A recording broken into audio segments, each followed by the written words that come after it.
Assalamualaikum warahmatullahi wabarakatuh. Kami dari kelompok 4 yang beranggotakan 5 orang. Yang pertama saya sendiri Mutia Rahma sebagai moderator. Yang kedua ada Salmina Sari sebagai editor. Yang ketiga ada Priti Dwi Rahmawati. Yang keempat ada Safud Alfianti. Dan yang kelima ada Rizky Alvinda sebagai pemateri. Jadi dalam video ini kami ingin menjelaskan terkait dengan gambaran umum siklus kerja audit internal. Terdapat pola kerja audit internal secara independen. Dalam konteks aktivitas kerja dapat diartikan ke dalam dua perspektif. Yang pertama, ada aktivitas audit tidak harus dijalankan berdasarkan permintaan pihak tertentu. Dalam perusahaan, pengawasan sudah menjadi tanggung jawab yang melekat pada internal audit terhadap seluruh perusahaan. Oleh karena itu, audit internal berwenang menjalankan fungsi pengawasan secara teratur atau audit reguler. Yang kedua, karena posisinya yang bebas dari pengaruh lain, kecuali kepentingan pengawasan itu sendiri, audit internal menjadi pihak yang paling dipercaya oleh manajemen senior dari tingkat strategik maupun dari tingkat secara horizontal untuk diminta bantuan memeriksa permasalahan tertentu atau audit khusus. Oleh karena itu, siklus kerja audit atau siklus audit selalu merupakan kombinasi dari program reguler yang berkesinambungan atau program berkelanjutan dan aktivitas yang bersifat berbasis proyek mengacu pada prinsip manajemen PDCA atau biasa disebut dengan plan, do, check, dan act. Bertindak mencakup siklus aktivitas utama audit internal dapat dibagi ke dalam 4 tahap besar. Yang pertama ada plan atau rencana audit atau biasa disebut audit plan.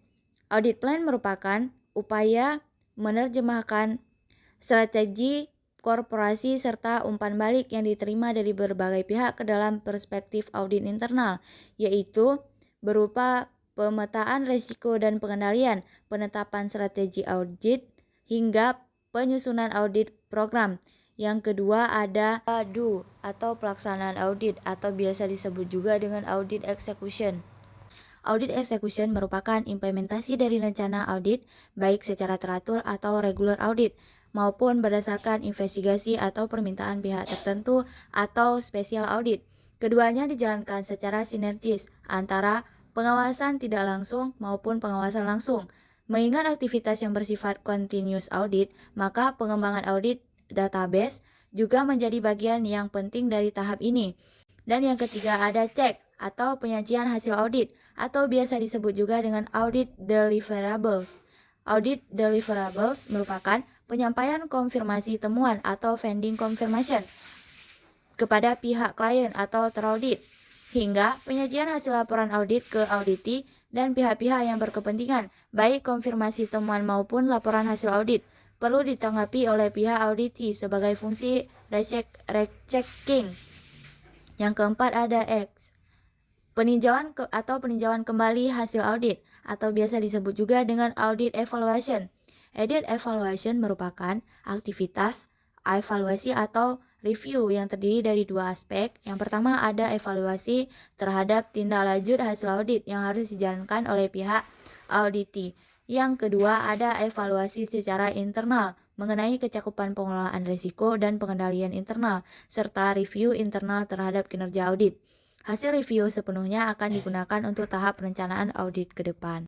Baiklah, selanjutnya ada pemetaan risiko dan pengendalian internal atau disebut dengan risk and control mapping.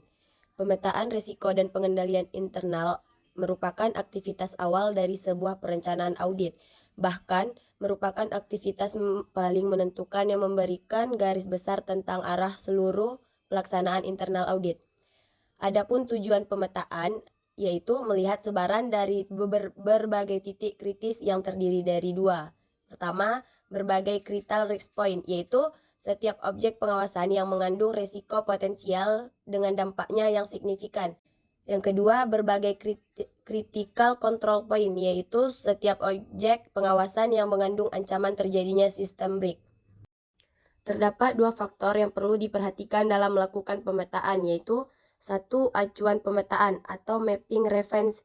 Setidaknya ada 3 referensi untuk pemetaan titik-titik kritis risiko dan pengendalian, yaitu A. Strategi korporasi. Strategi korporasi ini secara acuan umum menjadi tujuan bersama jangka panjang lebih dari 2 tahun seluruh unit bisnis dan jajaran manajemen dalam pembuatan strategi unit kerja beserta perangkatnya. B. Strategis bisnis. Strategis bisnis ini sebagai acuan utama gerak selama 1-2 tahun ke depan.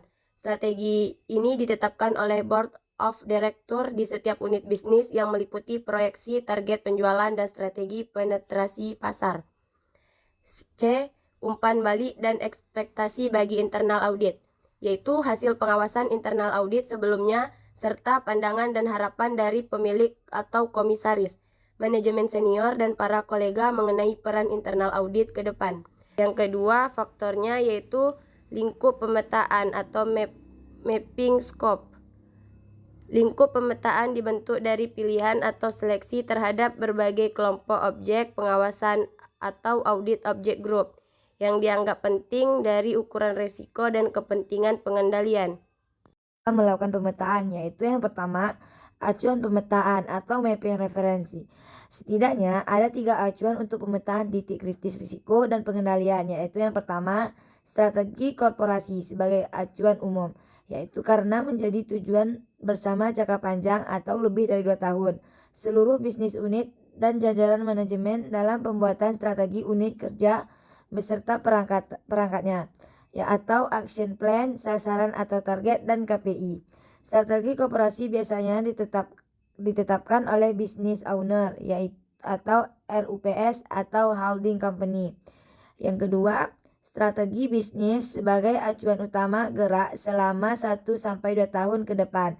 Strategi ini ditetapkan oleh Board of Director di setiap bisnis unit yang meliputi proyeksi target penjualan dan strategi penetrasi pasar atau termasuk menghadapi dinamika perubahan pasar dan persaingan. Yang ketiga, umpan balik dan ekspektasi bagi internal audit, yaitu hasil pengawasan internal audit sebelumnya serta pandangan dan harapan dari pemilik atau komisaris, manajemen senior, dan pada kolega mengenai peran internal audit ke depan. Selain itu juga ada berbagai informasi statistik terkait industri di mana seluruh korporasi berada serta sebagai faktor ancaman atau threats dan peluang atau opportunity dan yang diketahui di luar atau external factor lingkungan koperasi. Yang kedua, lingkup pemetaan atau mapping scope. Lingkup pemetaan dibentuk dari pemilihan atau seleksi terhadap berbagai kelompok objek pengawasan atau audit object group yang dianggap penting dari ukuran risiko dan kepentingan pengendalian.